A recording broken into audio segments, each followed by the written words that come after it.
Guinea worm is contracted when people drink water contaminated with tiny crustaceans that contain the worm larvae.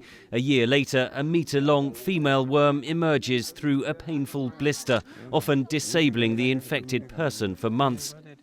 British scientist Brian Greenwood first came across Guinea worm in the 1970s when working in northern Nigeria.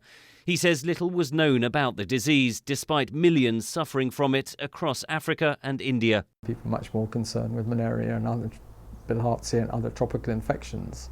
And part of the reason was that these people were so disabled they never got to the clinic or the hospital, so that if you looked in hospital records, you didn't see this as a big problem. Greenwood spent 4 years studying the disease and trying to find out why sufferers often got repeat infections without developing immunity. Often they got a secondary bacterial infection and if they needed it had antibiotics.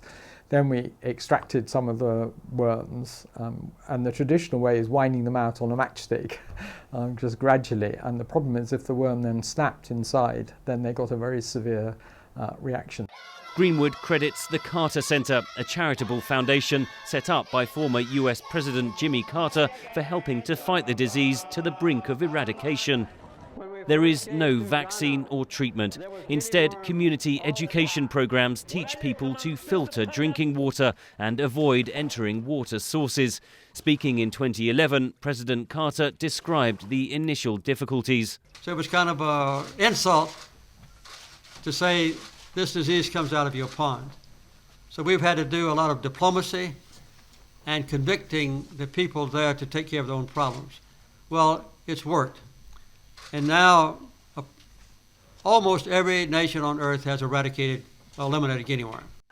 When the Carter Center first got involved in 1986, there were around 3.5 million cases in 21 countries. By 2016, just 25 cases were recorded in only 3 countries: Chad, Ethiopia and South Sudan. Professor Greenwood's early study of Guinea worm lay unpublished for 40 years as he was directed to focus on malaria and meningitis instead. But last year in London he met Jimmy Carter, who persuaded him to publish.